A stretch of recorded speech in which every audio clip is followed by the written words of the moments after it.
மதுரை ஆண்டாள்புரம் பகுதியில் உள்ள தனியார் குடியிருப்பு நலச்சங்க நிகழ்ச்சியில் பங்கேற்ற அதிமுக முன்னாள் அமைச்சர் RB உதயகுமார் பேசுகையில், டிஜிட்டல் பற்றி தெரியாத எங்களை வீட்டில் உட்கார வைத்து விட்டார்கள். டிஜிட்டல் பற்றி தெரிந்தவர்கள் இன்று அதிகாரத்தில் இருக்கிறார்கள். தற்பொழுது நடந்த சட்டசபை தேர்தலில் கிடைத்த தீர்ப்பு, இது யாருடைய தீர்ப்பு? காலத்தின் தீர்ப்பு, இயற்கையின் தீர்ப்பு. கொரோனா காலத்தில் மக்களுக்கு சேவை செய்தோம். 150 நாட்கள் சலிப்பின்றி மக்களுக்கு கொரோனா காலத்தில் உணவு வழங்கினோம். உதயகுமார் தனது கவலையை பகிர்ந்து கொள்கிறார் என நினைக்க வேண்டாம். நான் மீண்டும் சொல்லுகிறேன், மிகவும் உயர்ந்த அதிகாரம் உள்ள பதவி பிரதமர் பதவி. குடியரசுத் தலைவர், குடியரசு துணைத் தலைவர் தமிழ்நாட்டுக்கு வந்தால் அவர்களுடன் பயணம் செய்யக்கூடிய பாக்கியத்தை நான் பெற்றுள்ளேன் என்றார். ஞாயிற்றுக்கிழமையும் நம் வாழ்விற்கு செய்தியான முக்கிய செய்தியை நெல்லை பாலு வழங்குகிறார் என்ற நம்பிக்கையோடு வருகை தந்திருக்கிற உங்கள் அனைவரையும் இருவரும் வருக வருக என்று வணங்கி வரவேற்று, ஏன்னா நம்ம எல்லாரும் இப்போ பிரிட்டிஷ்காரர்களுடைய ஃபார்மேட்டுக்கு போயிட்டோம். சண்டே ஆல்வேஸ் ஹாலிடே அப்படின்ற மாதிரி மைண்ட் செட் ஆயிடுச்சு. அதனால் ஞாயிற்றுக்கிழமை எந்த வேலை சொன்னாலும் மனசு தயாராக மாட்டேங்குது.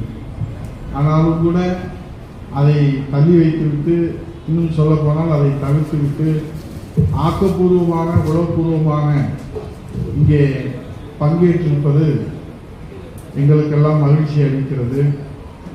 ஒரு நீண்ட இடைவெளிக்கு பிறகு நெல்லை பாலுடைய நிகழ்ச்சியிலே பங்கேற்கக்கூடிய பாக்கியத்தை நம்முடைய மகா பெரியவர் 133வது ஜெயந்தி விழாவில், அதிலும் நாடறிந்த பேச்சாளராக 25 ஆண்டுகளுக்கு மேலே என்னோடு உடன் பிறந்த சகோதரர்களாக இருந்து இன்றைக்கு எங்களுக்கெல்லாம் வாழும் கலைவாளராக இருக்கிற என்னுடைய அருமை சகோதரர் மணிகண்டன் அவர்கள், அவர் பக்தி சொற்பொழிவு என்றாலும் சரி, பட்டிமன்ற சொற்பொழிவு என்றாலும் சரி, அல்லது எந்த நிகழ்விலே ஒரு முத்திரை பதிக்கக்கூடிய அந்த ஆசீர்வாதத்தை இறைவன் அவருக்கு வழங்கியிருக்கிறார்கள்.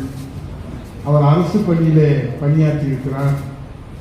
உலகத்தில் இருக்கக்கூடிய அனைத்து நாடுகளிலும் அவர் பேசாத இடமில்லை. எங்களை போன்ற பொது வாழ்க்கையிலே அரசியலில் ஈடுபடுவதோடு நெருங்கிய தொடர்பு இருக்கிறார். அதே போன்று பொது வாழ்க்கையிலே சேவை செய்வர்களோடு தொடர்பு இருக்கிறார்.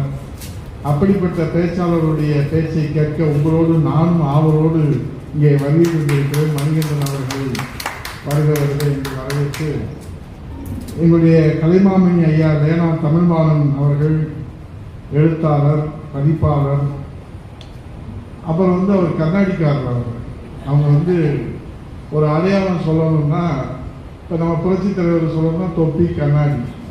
அதே மாதிரி லேனா அவர்களை பற்றி நான் சொல்லணும்னா, ஒரு எளிமையான மனிதர், மிகப்பெரிய எழுத்தாளர், பேச்சாளர். நான் கூட ஆச்சரியப்படுவது உண்டு, நெல்லைப்பாடு அழைத்தால் எல்லோரும் வந்து விடுகிறார்களே, அது எப்படி? நாம் அரசியல்வாதி மேடை கிடைத்தால், மைக்கு கிடைத்தால் நாம் போகலாம். ஆனால் உலகம் அறிந்த பேச்சாளர்கள் எல்லாம் நெல்லைப்பாடு அளித்தால் அங்கேருந்து, இப்போ நாங்கள் மதுரையில் இருக்கிறோம், ஆண்டாள்புரத்துக்கு வர்றதுக்கு எங்களுக்கு அதிகமாக 1/2 மணி நேரம் தான் ஆகும். அண்ணா நகர்லேருந்து நானும் வெற்றியும் வந்திருக்கிறோம். ஆனால் சென்னையிலிருந்து மணிகண்டன் வராது, சென்னையிலிருந்து லேனா வராது, சென்னையிலிருந்து சூரிய நாராயணன் வராது.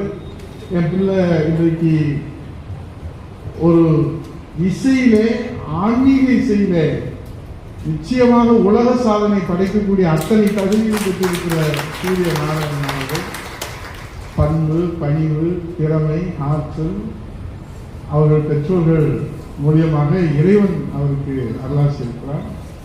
இவங்க எல்லாரும் சரி, எப்போ கூப்பிட்டாலும் சரி, நெல்லைப்பாடு போக கூப்பிடும்போது, சும்மா உங்களுக்கும் வேலை இல்லை, எங்களுக்கு வேலை இல்லை, ஓயாமல் எங்களை கூப்பிட்டுட்டே இருக்கிறீங்க அப்படின்னு சொல்லுவோம். ஆனால் அவர் கூப்பிடுறத பார்த்து, அண்ணா வந்துருங்கண்ணா, நீங்கள் தானே எல்லாமே, அங்கே வந்தீங்கன்னா எல்லாம் நல்லா இருக்குங்கண்ணா, இதுக்கு மேலே நம்ம எப்படி வீட்டில் இருக்க முடியும், வாங்க வண்டியை கிளம்பி போவோம். அவர் வெற்றி சொல்றார், வாங்க நம்ம போயிடுவோம். பாலு கூப்பிட்டா அவங்க சங்கத்திலிருந்து வந்திருக்கிறாங்க, பட்டாட்சியாக வந்திருக்கிறாங்க.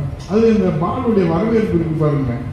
எங்கேருந்து தான் இந்த நம்முடைய சிவாச்சாரர்கள், பட்டாட்சியாளர்கள் அவங்களாம் அழைச்சிட்டு வருவாங்கன்னு தெரியாது. ஒரு மேளத்தை அடித்து, ஒரு மாலையை போட்டு, ஒரு கும்பத்தை வச்சு, அதோடு எப்போ பால் அழைச்சாலும் நம்ம உடனடியே வர்ற மாதிரி ஏற்பாடு பண்ணிடுவார். கண்ணுக்கு நேரம் பையை போட்டுக்கிட்டே இருப்பாங்க அவங்க. ஏன்னா அவங்க முதல்ல போட்டு வைக்கலாம். அதனால நமக்கு பை தருவாங்க, ஒன்றும் பிரச்சனை இல்லை. போகும்போது பை அப்படி என்ன இருக்குன்னு நமக்கும் தெரியாது. லட்டு இருக்கா, தேங்காய் இருக்கா, ஏதாவது அதுக்கு முன்னாடி ஒரு பட்டர் கவரில் அப்படியே நட்டை போட்டு அப்படியே ரெடி பண்ணிக்கிட்டே இருப்பாங்க. ஆக இது ஒரு இன்னைக்கு இருக்கிற அவசர காலம். உலகம் வேகமாக ஓடிக்கிட்டே இருக்கு.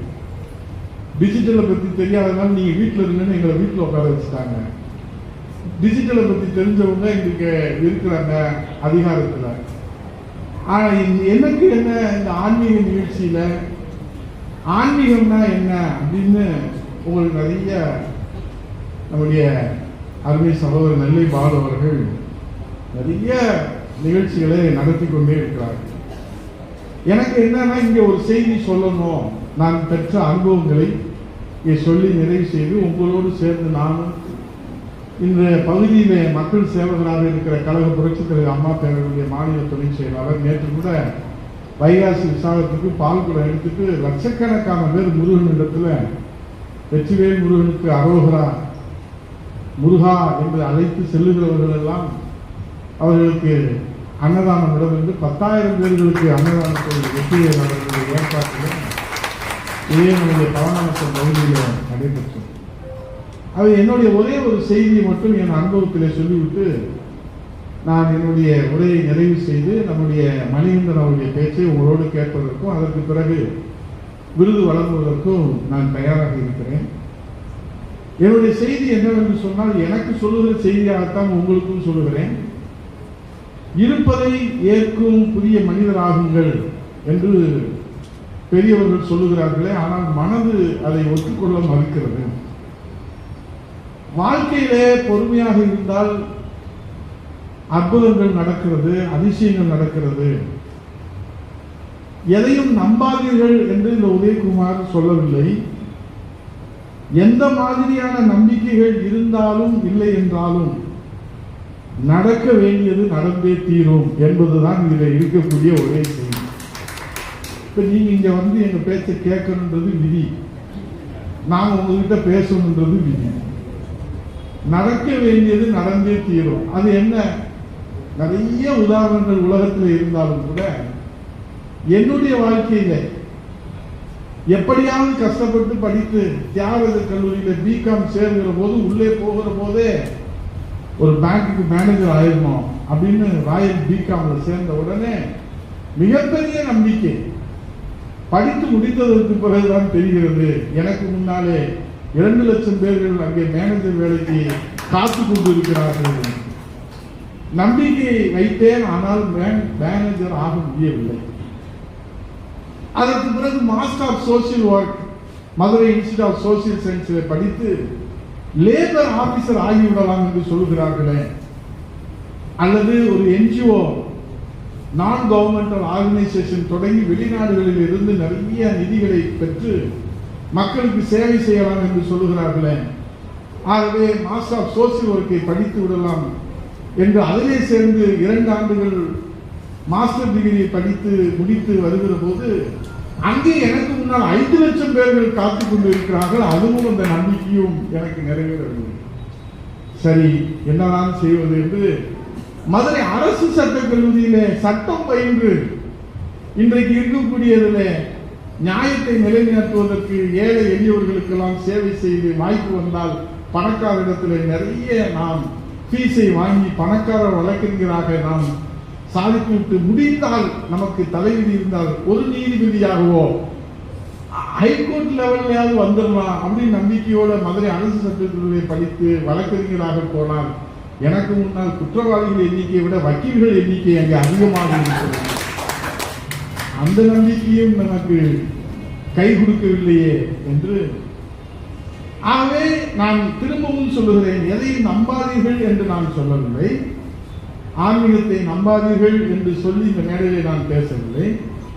நீங்கள் நம்பினாலும் நம்பாவிட்டாலும் நடப்பது நடந்தே தீரும் என்பதற்கு உதாரணமாக இத்தனை நம்பிக்கைகள் எனக்கு சிதைந்த போதும் என்னுடைய உடல் சக்தி, என்னுடைய உள்ளத்தின் சக்தி, என் உடல் உறுப்புகளின் சக்தியை ஒருங்கிணைத்து நான் இயங்கிக் கொண்டே இருந்த காரணத்தால், பொறுமையோடு உழைத்துக் கொண்டே இருந்த காரணத்தால், மீண்டும் சொல்லுகிறேன், என்னுடைய உடல் சக்தி, உள்ளத்தின் சக்தி, அதுதான் மனதினுடைய சக்தி, உடல் உறுப்புகளின் சக்தியை ஒருங்கிணைத்து இயங்கிக் கொண்டிருந்த காரணத்தால் யாருமே எதிர்பார்க்காத வகையிலே, நானே எதிர்பார்க்காத வகையிலே, எனக்கே நம்பிக்கை இல்லாத வகையிலே புரட்சி தலைவி அம்மா அவருடைய கண் பார்வையிலே பட்ட காரணத்தினாலே 10 ஆண்டுகள் தமிழகத்தினுடைய 100 IAS ஆபீசர்களை வழிநடத்தி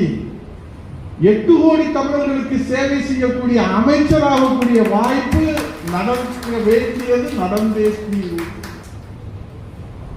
15 ஆண்டுகள் சட்டமன்ற உறுப்பினர், 10 ஆண்டுகள் அமைச்சர். கஜா சைக்ளோன், கஜா புயல் அடிக்கிற போது 42 மணி நேரம் சொட்டு தண்ணீர் கூட எடுத்துக்கொள்ளாமல் மக்களிடத்திலே அந்த செய்தியை சொல்லுகிற பாக்கியத்தை இறைவன் கொடுத்திருக்கிறான் என்கிற அந்த சிந்தனையோடு பணியாற்றி 5 ஆண்டுகள் சட்டமன்ற எதிர்க்கட்சி துணைத் தலைவராக நான் பணியாற்றி, நடக்காது என்று நினைக்கிற போது நடக்கிறது, நடக்கும் என்கிற போது நடக்கவில்லை. வெற்றி பெறுவோம் என்று நினைக்கிற போது வெற்றி பெற முடியவில்லை.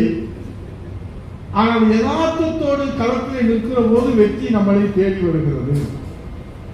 ஆக இது யாருடைய தீர்ப்பு? இறைவனுடைய தீர்ப்பு, காலத்தின் தீர்ப்பு, இயற்கையின் தீர்ப்பு. நாம் எந்த தவறும் செய்யவில்லை. மக்களுக்கு சேவை செய்தோம். கொரோனா காலத்திலே இங்கே இருக்கக்கூடிய மூத்தவர்களுக்கு தெரியும், அருமை சகோதரர் மணிகண்டன் அவர்களுக்கு தெரியும். முகம் தெரியாத தொற்றாளர்கள், அவருடைய முகத்தை நான் பார்க்க முடியாது. ஆனால் சேம்பர் ஆஃப் காமர்ஸ் மதுரையிலே அங்கே அம்மா கிச்சன் அமைத்து ஒரு நாளைக்கு 5 வேளை 2 வேளை அவர்களுக்கு, ஏனென்று சொன்னால் இம்யூனிட்டி இம்ப்ரூவ்மெண்ட் தவிர கொரோனாவுக்கு வேற தீர்வு இல்லை என்று சொல்லிவிட்டார்கள். நான் அமைச்சராக இருக்கிற காலத்திலே முதலமைச்சராக எடப்பாடியார் அவர்கள் இருக்கிறார்கள். கொரோனாவுக்கு என்ன தீர்வு? தடுப்பூசி கண்டுபிடிக்கப்படவில்லை, மருந்து மாத்திரைகள் கண்டுபிடிக்கப்படவில்லை. அப்போது உணவுதான் அவர்களுக்கு மருந்து என்று சொல்கிறார். ஆனால் காய்கறி கடை இல்லை, பலசரக்கு கடை இல்லை, சமையல்காரர்கள் இல்லை, சமையல் பாத்திரங்கள் கூட எடுக்க முடியவில்லை. அந்த நேரத்திலே கூட அவர்களுக்கு நாங்கள் 150 நாட்கள் 5 மாதம் சலிப்பின்றி ஒரு நாள் கல்யாண வீட்டுக்கு சாப்பாடு போடுவதே எவ்வளவு சவாலான காலம் என்பது உங்களுக்கு தெரியும். அந்த காலத்திலே நாங்கள் அம்மாவுடைய கிச்சனிலே அந்த உணவை வழங்கினோம். மக்களுக்கு காய்கறிகளை கொடுத்தோம், உணவுப் பொருட்களை கொடுத்தோம். ஆகவே இதை நாங்கள் இப்போது ஏனா உதயகுமார் நடந்தே தீரும் சொல்லி அவருடைய சாதனையெல்லாம் சொல்லி கவலையை பகிர்ந்துக்கிறாருன்னு நீங்க நினைக்க தேவையில்லை.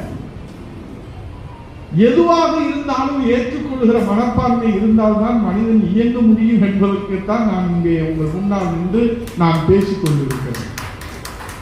ஆகவே இன்றைக்கு என்னுடைய அனுபவங்களை உங்களோடு நான் பகிர்ந்து கொண்டதோடு நான் மீண்டும் சொல்லுகிறேன், 15 ஆண்டு காலம் இங்கே இருக்கக்கூடிய அருமை சகோதரர் பாலு அவர்களுக்கும் மணிகண்டன் அவர்களுக்கும் தெரியும். இந்தியாவிலே மிக உயர்ந்த பதவி ஜனாதிபதி பதவி, மிக உயர்ந்த அதிகாரமுள்ள பதவி பிரதமர் பதவி, துணை ஜனாதிபதி பதவி.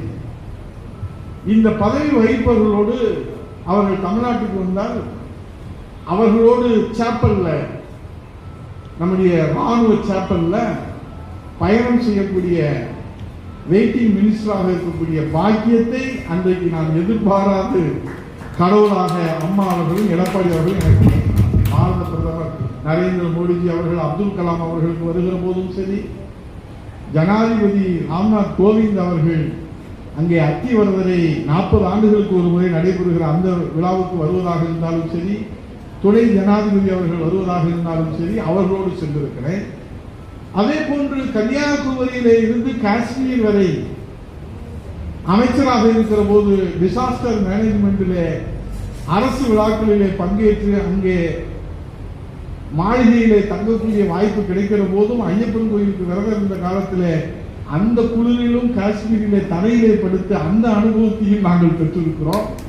இங்கே ஆண்டிப்பட்டியிலிருந்து அமெரிக்கா வரை அரசு பயணம் செய்திருக்கிறோம்.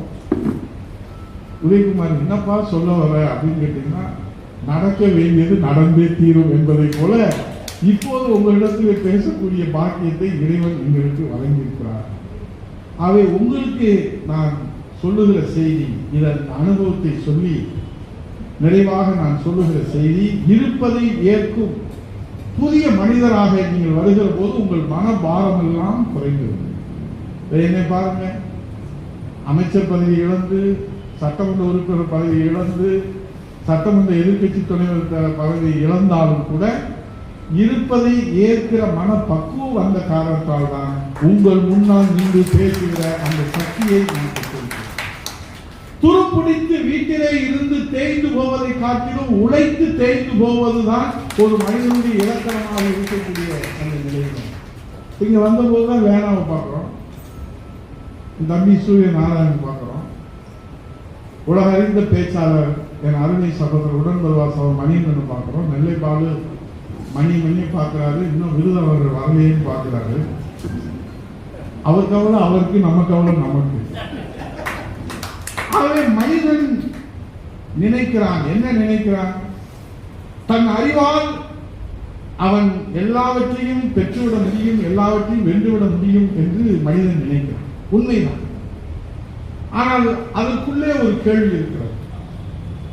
என்னுடைய அறிவால் சாத்தூரிலே வெற்றி பெற்று, திருமங்கலத்திலே 2 முறை தொடர்ந்து வெற்றி பெற்று 10 ஆண்டு அமைச்சராக இருந்து இவ்வளவு சேவைகளை செய்து, அம்மாவுடைய வழிகாட்டுதலோடு, எடப்பாடியுடைய வழிகாட்டுதலோடு இத்தனை சேவைகளை செய்து என் அறிவால் வெற்றி பெற்ற நான் இப்போது அதே அறிவால் ஏன் 3வது முறையும் திருமங்கலத்திலே நான் வெற்றி பெற முடியவில்லை என்ற கேள்வி என்னுள் எழுகிறது. மனிதன் நினைக்கிறான் தன் அறிவால் அவன் எல்லாவற்றையும் பெற்றுவிட முடியும், வென்றுவிட முடியும் என்று. ஆனால் உண்மையில் அது ஒரு அசட்டுத்தனமான நம்பிக்கை என்பது எங்களுக்கு இப்போது கொடுத்திருக்கிற தீர்ப்பு செய்து சொல்லி. ஆகவே ஒரு மனிதனின் அறிவு அவனுக்கு ஒரு வெற்றியை தருகிறது என்றால், ஒருவரது சில வெற்றிகளுக்கு பிறகு அவனுடைய அறிவு ஏன் அவருக்கு அடுத்தடுத்த வெற்றியை பெற்றுத்தரவில்லை என்கிற கேள்வி நாம் வருகிற போது, எனவே வருவது வெற்றியோ தோல்வியோ, வருவது இன்பமோ துன்பமோ, அது எதுவானாலும் அதை அப்படியே ஏற்றுக்கொள்கிற புதிய மனிதனாக நீங்கள் வர வேண்டும் என்கிற என் அனுபவத்தை ஒரு பாடமாக இங்கே மகா பெரியவருடைய இந்த ஜெயந்தி விழாவில் உங்களிடத்திலே சொல்லி இந்த செய்தியை உங்களுக்கு சொல்லுகிற வாய்ப்பை எனக்கு உருவாக்கி கொடுத்த நெல்லை பாலவர்களுக்கு சொல்லி என் அனுபவத்தையும் என்னுடைய கவலையும் உங்களோடு பகிர்ந்து கொள்கிற அந்த வாய்ப்பையும் வழங்கிய நெல்லை பாலவர்களுக்கு மணியன் அவர்கள் நிறைய இடத்துல இந்த விஷயத்தை சொல்லுவார். ஒரு பேச்சாளர் எப்படி பேசணும், எப்படி இருக்கணும் அப்படின்றதுக்கு ஒரு உதாரணத்தெல்லாம் சொல்லுவார். ரொம்ப நேரம் பேசிக்கிட்டே இருந்திருக்கிறாங்க, யாருமே ரியாக்ஷன் இல்லை. ஏன்னா அண்ணன் கூட சொன்னாங்க, ஒரு பேச்சாளருக்கு பேச்சு வரணும்னா முன்னாடி இருக்கிறவங்க ஒரு 5 பேர் கை தட்டணும். நாங்கள் அரசியல் கூட்டத்தெல்லாம் என்ன செய்வோம்னா, நாங்களே ஒரு 10 பேரை செட்டப் பண்ணிடுவோம். நாங்கள் பேச பேச அவர் கை தட்டுவார். அவருக்கு புரியுதோ புரியலையோ, அண்ணன் சொல்லியிருக்காரு கை தட்டணும். இப்ப முன்னாடி ஒரு 10 பேர் நின்றுக்கிட்டு குறுகுறுன்னு இவரை முறைச்சு பார்த்துட்டே இருந்தா எப்படி பேச்சு வரும்? அவர் வீட்டில் பொண்டாட்டியோட பிரச்சனை இருக்கலாம், அல்லது வீட்டில் ஏதாவது பிரச்சனை இருக்கலாம், பிள்ளைகளோட பிரச்சனை இருக்கலாம். அந்த கோபத்தில் கொண்டு வந்து இங்கே உட்காந்து முறைச்சிக்கிட்டே இருந்தா என்ன செய்யறது? முடியாது. அப்ப அதுக்கெல்லாம் நாங்கள் ரிஸ்க் எடுக்க விரும்புறது இல்லை. அரசியல் கூட்டத்தில் 10 பேரை செட்டப் பண்ணிக்கிறோம். நீ இந்த மூலையில் உட்காந்துக்கோ, நீ அந்த மூலையில் உட்காந்துக்கோ, நீ அந்த மூலையில் உட்காந்து, நான் எது பேசினா நீ கை தட்டிக்கிட்டே இருக்கேன். அப்படிதான் பேசிக்கிட்டே இருக்கிற போது என்னை நானே திட்டும் போது அவன் கை தட்டுறாங்க. நீங்க சொல்லி எதை சொன்னாலும் கை தட்டு, என்னை திட்டும் போது கை தட்டக்கூடாதா, எதிராளி திட்டும் போது கை தட்டு. இதை முதல்ல நீங்க சொல்லணும்ல. இதுல சொன்ன மாதிரி கௌரவி செல்வியின் படத்துல வர்ற மாதிரி, ஆஹா ஆஹா இவர் ஊதுறதும் அவங்க ஆடுறதும், இவர் சிவாஜி கணேசன் பத்மினி மாதிரி இருக்காங்கன்னு சொல்லுவோம். இந்த செந்திலையும் அந்த கோவை சரலாம் உடனே கவுண்டர் பண்ணி பிடிச்சி கேட்பாங்க, வராங்க, நீ சிவாஜி கணேசனையும் பத்மினியும் பார்த்துருக்க, பார்த்தது இல்லைன்னு. அப்புறம் ஏன்டா இதை சொன்னேன்? அண்ணன் தானே சொல்ல சொன்னாரு. அவன் உடனே கூப்பிடுவான், ஏன்டா அப்படி சொல்ல சொன்ன? ஒரு விளம்பரம் அப்படின்ற மாதிரி கை தட்டுறதுன்றது ஒரு பேச்சாளருக்கு கிடைக்கக்கூடிய உற்சாகம். இப்ப இவர் அமெரிக்காவில் பேசிட்டு நேரம் இங்க ஆண்டாள்புரத்துக்கு வர்றாரு எங்க அண்ணன் மணிகண்டன். அவர் பிடிக்கலோ முன்னாடி சபாஸ் அழகா பேசுறாரு. அப்படின்னா அவருக்கு வந்து அப்பாவே பேசுறது திருப்தி இருக்கும். அது மாதிரி வாழ்க்கையில என்னன்னா நமக்கு கிடைக்க வேண்டியது கிடைத்தே தீரும். அது ஒன்றும் மாற்றுக்கிறதே கிடையாது. நடக்க வேண்டியது நடத்தே தீரும். அது வந்து என்னுடைய நம்பிக்கையாக உங்களிடத்தில் செய்தியாக சொல்லுகிறேன். அதை வந்து நீங்க நம்பணும்னு நான் சொல்லலை. இப்ப நீங்க இங்க உட்கார்ந்து இருக்கணும், நான் இங்க வரணும், இதெல்லாம் எழுதப்பட்ட விதி. நடக்க வேண்டியது நடந்தே தீரும். ஆகவே சிறந்த பேச்சு அப்படின்னு வந்த போது யாருமே கைத்தட்டவே இல்லை. இவரும் பேசிக்கிட்டே இருக்காரு. இந்த செய்தியோடு சொல்லி முடிச்சிடறேன். என்னடா அப்ப இருந்து முடிச்சிடறேன் முடிக்கவே மாட்டேன்னு நினைக்கிறாங்க. அப்ப வெளியிலிருந்து ஒருத்தர் ஓடி வந்து இவரை கட்டி பிடிச்சு பாராட்டி, ஆஹா ஓஹோ பேஸ்ட் நர்சூஸ் காபி மாதிரி நீங்க ரொம்ப சிறப்பா பேசுறீங்க அப்படின்னு அவர் சொல்லியிருக்காரு. பாருங்க இங்க இருக்கிறவங்க யாருமே கையும் தட்டல, மண்டையும் ஆட்டல, ஒரு ரியாக்ஷனே இல்லாம இருக்கீங்க. நீங்க வந்து என் பேச்சு ரசிச்சு வந்திருக்கீங்க, எது பிடிச்சிச்சு அதை நான் தெரிஞ்சுக்க ஆசைப்படுறேன். ஒன்னோட தலைவரே வாழ்க்கையில வெறுத்து போய் தற்கொலை பண்ணிக்கலாம்னு போய்கிட்டே இருந்தேன். உங்க பேச்சு என் காதில் விழுந்துச்சு, நான் கூர்ந்து கவனிச்சேன். இவ்வளவு பேச மோசமா பேசுற இந்த உதயகுமார் உயிரோடு இருக்கிற போது நம்மளே உயிரோடு இருக்கக்கூடாது அப்படின்னு என் மனம் திரும்பி வந்து உங்களை கட்டி பிடிச்சி வாழ்த்து சொல்லி என் உயிரை காப்பாற்றுற எஜமானே நீங்க தான்.